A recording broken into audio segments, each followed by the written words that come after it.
విజయవాడ మరియు పరిసర ప్రాంతాల్లో ముంపుకు గురైనటువంటి ప్రాంతాలకు కావలసినటువంటి ఫుడ్ ప్యాకెట్స్ ఇతర ఆహార పదార్థాలను సప్లై చేయవలసిందిగా గౌరవ రాష్ట్ర ప్రభుత్వం వారు గౌరవ జిల్లా కలెక్టర్ గారిని ఆదేశించి ఉన్నారు.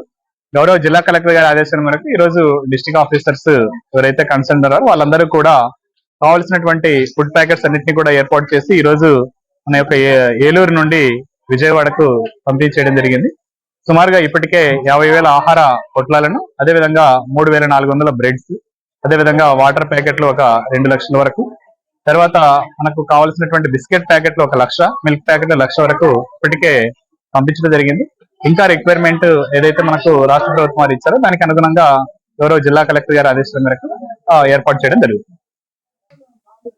ఏలూరు జిల్లా నందు కలెక్టర్ మేడం గారి ఆదేశాల మేరకు మరి కృష్ణా జిల్లాలో విజయవాడలో జరిగిన విపత్తు, మన పొరుగు జిల్లా మన నియరెస్ట్ జిల్లాలో జరిగిన ఇబ్బందికర పరిస్థితుల దృష్ట్యా మరి వాళ్ళ ప్రజలందరూ ఇబ్బందులు పడుతున్న దృష్ట్యా చాలా చోట్ల మరి మెరూన్ అయిపోయి కనీసం భోజనం వాళ్ళు వండుకునే పరిస్థితి కానీ లేకపోతే వాళ్ళకి అందే పరిస్థితి కూడా లేని పరిస్థితుల్లో మరి ఉదయం నుంచి కూడా కలెక్టర్ గారి నేతృత్వంలో ఉధృతంగా ఇక్కడ ఫుడ్ ఏర్పాట్లు చేయటం, ఇవన్నీ కూడా విజయవాడ పంపించడం, పెద్ద ఎత్తున అంగన్వాడీ వర్కర్స్ కానీ లేకపోతే ఎస్ఐజి మహిళలు కానీ పూర్తి స్థాయిలో ఇన్వాల్వ్ అయ్యి ఈ ఫుడ్ అంతా ప్రిపేర్ చేస్తున్నారు.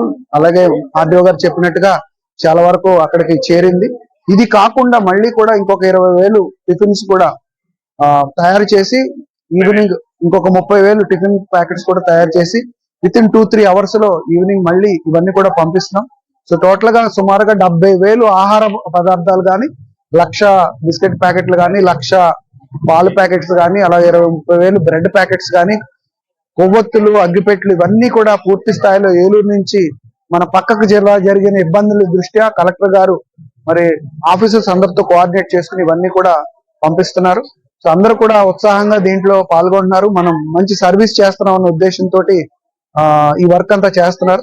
సో ఒక 2-3 అవర్స్ లోనే మొత్తం పూర్తి స్థాయిలో చేస్తాం. అలాగే ఫర్దర్ గా కూడా అవసరం అయితే రేపు కూడా ఏం చేయాలన్నది కూడా కలెక్టర్ గారితో ప్లాన్ చేసుకుని పక్క మన విజయవాడ ప్రజలందరికీ కూడా సహాయం చేయడానికి ఏలూరు జిల్లా కలెక్టర్ మేడం వెట్రి సిల్వర్ గారి నేతృత్వంలో